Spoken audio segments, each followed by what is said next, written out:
Hey, we're back in Greenville, Ohio. Continuation of a little thing that's called the NOMAD Project with Tim Carroll, the author of the book NOMAD. And then it's got some really long, egghead subtitle. Escape the darkness, release your baggage, and embrace a new life of spiritual fusion. Which, Tim, quickly, spiritual fusion, if you just touch on that again. Spiritual fusion is the concept that God does not desire to be a part of my life, but He desires to be that which my life is all about. Every single part of my life is to be saturated with God.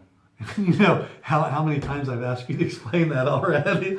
So I've been getting it memorized very well. It's good That's practice. good because you've gone from like, what's my book about? Right. To, type Exactly. of thing. But we laugh, but it's just been kind of like a pandemonious last few days.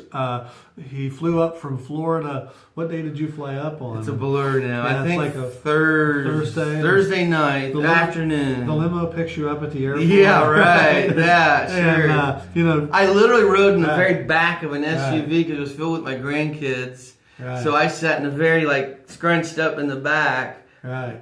For about 20-minute drive back to the And house. then fighting through the paparazzi. So, to exactly. it's a tough thing. But, quite glorious. right. But then, in all seriousness, then you come and we did a great book launch. It was yes. We had a nice crowd, and we were live. We had some glitches online if you watched, but still enough got through. I think you get the message of Nomad. It's a book of.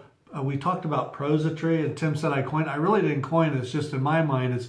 Is it poetry? Is it prose? And we, as a matter of fact, we looked that up online, and it's like there's no real definition. Is it free form? Is it? But it's just some really interesting, for lack of a better term, poetry that seems like prose when you read it.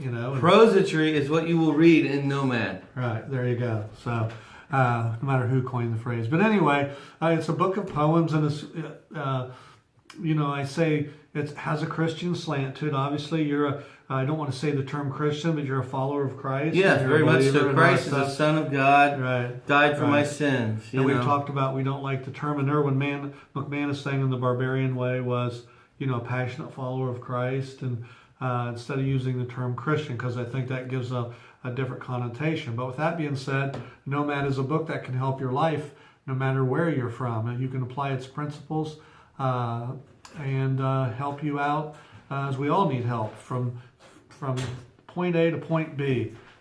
It's a book that you can read and share with someone, and you read it over and over, like a song we listen to, or that sort of thing. I think, like you said, when you read it, it's like you didn't even write it.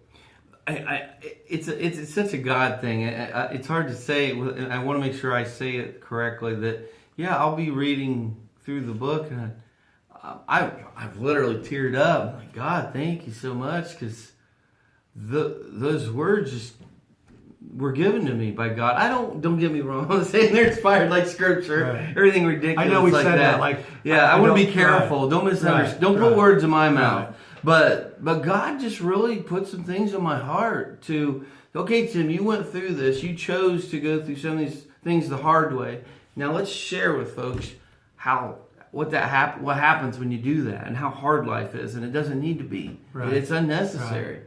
So, we talked a little bit about in these mini casts some of the subject matter we talked in with the conversation we had today about the journey that you've been on, and I think this thing with at the church we used to go to, it was all about the journey, but it really is. It's about the journey, and I think Nomad is a representative of that with you, with your writing. Without question, correct? yes, without question. Your first poem was when you were 16, correct? Yes. And these are all just things that you've written. Yeah, one thing to understand as you read each prosody within the book, it is written from the perspective of the writer when it happened. Not necessarily when it's being written, not necessarily how I see it now, the eyes of me when it happened. So right or wrong, many times I was so screwed up, I didn't see it the right way. But that's how we see things when we're going through a dark, bad, rough time sometimes. Like the 16 is written through the eyes of an angry 16-year-old male and how they see life. And that's why so many people can relate to it. But then you can take that and apply it to your life today. Or yes. A 16-year-old could apply that, or a father could apply that. My father's 76 years old.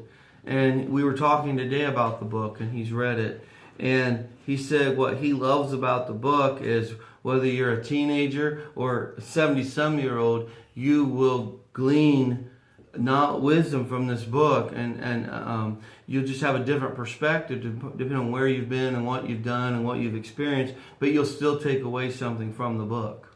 Which we talked about the journey, and I think an interesting thing, which we talked a little bit about last night, how ironic it is, but my shameless plug, we do these little shameless plugs. My shameless plug for tonight is, well, it's two things. It's the people where we had the book launching is Marty and Connie, and they brought Illumination to town, which is a great festival. If you're not doing anything in September, David Crowder, Family Force 5, and just tons of stuff happening at the Greenville Fairgrounds. And then you're involved with a little project they got, another part of my shameless club, which is like the 4th of July weekend. Would you want to talk about that? July 2nd. It's at the Darke County Fairgrounds in Greenville, Ohio. They're having they call it Christian Fest. I believe that's the name of it. I thought it was Family Fest. Family Fest. Maybe it's Family Fest. I think right, you're correct. Right. And it's out there. It's under a big tent. It sounds like a lot of fun. Last year, about 1,000 people attended. This year, they expect there to be quite a bit more even. And for our community, 1,000 people is a lot of people. And fireworks. Fireworks. Right. And we're talking a nice family fun event. Right. The whole community is invited. And yeah, I've been asked to come and be a part of that. I'll be under the tent, is my understanding, on the stage at 6 o'clock that night. And they've asked me to share some of my poetry and the message within the book NOMAD. And, they've also given me the ability, I'll have a table there with my books available for anybody that's interested. Which reminds me, you can get the book NOMAD. Has a beautiful cover of Tim losing his mind, which is kind of appropriate. This is minus the straitjacket, though. It's just of his mind. But you can get this book on Amazon and on your website, which is... Yes, Amazon is one way you can get the book right now. That's the best way online. Right now, it's the easiest way to get the book if you can't get it from me personally. It will be available in bookstores soon. That's just a process. And that's, but it is through a distributor, which will be any bookstore in the country. If you walk into a Barnes & Noble's and they don't have NOMAD in there, simply ask them, hey, can you get NOMAD by Timothy W. Carroll? They can look that book up, and yes, it's available to them if it's not already there. It's available in hardcover, paperback, and it's also ebook. You can get that in an ebook, Kindle, and so forth. And I tease you sometimes, when's the documentary coming out? That's right. You never know. That's right. If you think about what this book has become compared to when you started, who knows what God has available. It's exciting, right? Very exciting. So, to give you an idea, it's a book of poems, of poetry, of prose, it's a very unique style of writing about life, marriage, divorce, all sorts of things, good, bad, but a very positive, even though we call it edgy, but still in the end, as is Scripture, it's a very positive book. One of the poems, Tim, I'm going to ask you, which is one of my favorite, if you don't mind reading it, it's from a chapter called Ripples, and the title of the poem is Anxiety. If you would read that for me. Anxiety, right. Yes. Obviously one of my favorite subjects. Okay. Anxiety. Time to go. Time to get moving. Time to get up. Really should be going. But oh, that constriction in my chest. Sitting in this house, free from danger. Stuck right here on this couch. Looking out the window. Checking things out. Should be getting up. Should get going. I don't know. What's the big hurry? What's the big rush? Not like anyone will miss me much. Sit a little longer. Let it linger. There's no hurries here. Ponder what's left of my sanity. Drink a little wine, then go face humanity. I think for anyone that has ever suffered from anxiety, truly suffered from that, you would really identify with that piece of writing, which, we talk about the journey, and anxiety has been a part of my journey, and I know part of your journey, but here's I think an example of how we can't or shouldn't plant our feet in cement, because that journey is a journey. But I think when you're in anxiety, you think, oh, this is it, like you said. Yes. This is it. So I think that's a very, very good story or poem for someone. It gives you an idea if you're going through something like that. Tim, I'm going to ask you, if someone is going through some stuff like that, what advice would you have for a person that is going through something like that? You know, I'm really careful about that, honestly, giving them advice, because all of our experience is different, right? Right. And I'm not a clinician. One thing I will say, and forgive me if you disagree with me, but the church has kind of handled anxiety and depression in a kind of a strange way as far as I'm concerned. Anxiety and depression, for some, not everybody, but for some, can be a very real illness, okay? There can be chemical imbalances in the brain. The serotonin isn't transferred correctly from one side of the brain to the other, and it needs to be treated. To me, I look at it, for some folks, it's no different than having diabetes or high blood pressure. It needs to be treated. Now, granted, there's some counseling that needs to take place. There are things that need to happen to work through it. So it depends on the degree of the anxiety, the degree of the depression, the cause of it. Right. Is there a specific life event that's caused this, or are you just day to day stuck somewhere struggling? Right. So it's a broad topic, and I think it's one we do need to talk about. But without undermining, and I think I'm not, because I've suffered with it my whole entire life. Having Christ in your life is a huge difference. Right. Being Christ-centered. Right. When I look back on my life, so many of the times I've had struggles and problems, and not every time, but the majority, they're self-inflicted. Right. I've made terrible choices. I've made selfish choices that it's what I wanted to do at the time. Right. I didn't think it through, or it was totally emotional based. Right. There was no logic in it. There was no prayer in it. Mm-hmm. So very often, part of the problem we have, I think, and much of anxiety and depression is so self-inflicted.